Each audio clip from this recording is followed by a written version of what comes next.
আসসালামু আলাইকুম সম্মানিত দর্শক শ্রোতা ভাই এবং বোনেরা। মধ্যপ্রাচ্যে ইরানের উপরে ব্যাপক হামলা শুরু হয়েছে। ইরানও পাল্টা মধ্যপ্রাচ্যের দেশগুলোতে অবস্থিত মার্কিন ঘাঁটির উপরে হামলা অব্যাহত রেখেছে।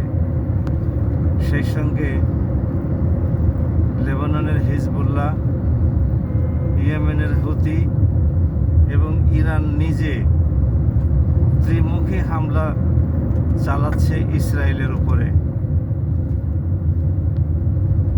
এতে ইসরায়েলের ক্ষয়ক্ষতি হলেও তাদের তেল সরবরাহ ব্যবস্থা অক্ষুণ্ণ আছে। সৌদি আরব, সংযুক্ত আরব আমিরাত, বাহরাইন, আজারবাইজান, ইউক্রেন প্রভৃতি দেশ তাদেরকে তেল সরবরাহ করেই যাচ্ছে। ফলে তাদের এতে কোনো অসুবিধা হচ্ছে না। তাদের বিমান উঠছে, গাড়ি চলছে, কোনো সমস্যা নাই। কিন্তু ইসরায়েল থেকে প্রায় 5,000 মাইল দূরে অবস্থিত বাংলাদেশের অবস্থা কিন্তু খুব শোচনীয়। যুদ্ধ শুরুর দিন থেকেই সারা বাংলাদেশ ব্যাপী জ্বালানি তেলের সংকট তীব্র আকার ধারণ করেছেই বলা চলে। বিশাল বিশাল লাইন ধরে ঢাকা শহরের দু একটা পাম্প থেকে গাড়ির তেল পাওয়া যাচ্ছে। মোটরসাইকেলগুলো দীর্ঘ সময় 1-1.5 ঘন্টা 2 ঘন্টা লাইন দিয়ে রেশনিং পদ্ধতিতে সামান্য কিছু তেল পাচ্ছে। এতে অবস্থার অবনতি ঘটছে বলা চলে। এই যে হাজার হাজার বাইক ঢাকা শহরে চলে, অধিকাংশ বাইকগুলোই শিক্ষিত ছেলেরা চালায়।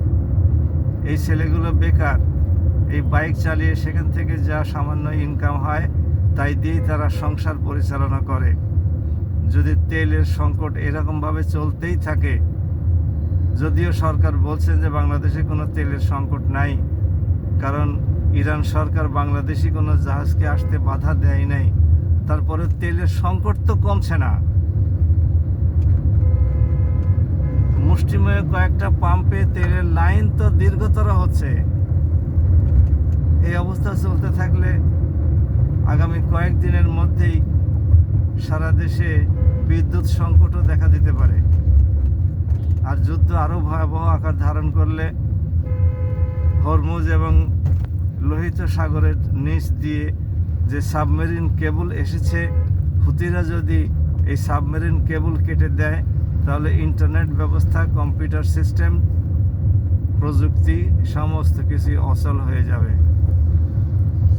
কাজেই আমরা বাংলাদেশ সরকারকে দ্রুত বিকল্প ব্যবস্থা গ্রহণ করার জন্যে আহ্বান জানাই। আরও যে সমস্ত তেল সমৃদ্ধ দেশ মধ্য এশিয়ার আছে, Turkmenistan, Kazakhstan, Kazakhstan, Azerbaijan, Uzbekistan, এই সমস্ত দেশ থেকে বাংলাদেশ সরকার তেল সংগ্রহ করতে পারে। এছাড়া ব্রুনাই দারুসালাম থেকে এলএনজি গ্যাসও নিয়ে আসতে পারে। আমরা সরকারকে অনুরোধ করব, ভারতের সাথে আমাদের এত বন্ধুত্ব, ভারত আমাদেরকে এখন কিছু তেল সাপ্লাই করুক, পাইপলাইনের মাধ্যমে হোক বা এলএনজি সিলিন্ডারের মাধ্যমে হোক, সাপ্লাই করুক, আমাদের অর্থনীতি সচল থাকুক। আমাদের অর্থনীতি যদি ভালো থাকে তাহলে ভারত থেকেই তো আমরা পণ্য সামগ্রী আমদানি করব। ভারতের বাণিজ্যও তো আমাদের সাথে অব্যাহত থাকবে। আর যদি আমাদের উৎপাদন ব্যবস্থা ধ্বংস হয়ে যায়, আমরা তো কাঁচামালও আনতে পারবো না ভারত থেকে, কারণ ভারতেরও তো ব্যবসা বাণিজ্য আমাদের দেশের সাথে সংশ্লিষ্ট। সুতরাং ভারত আমাদেরকে সাহায্য করুক, আমরা এই প্রত্যাশা করে এখানে শেষ করছি। আসসালামু আলাইকুম।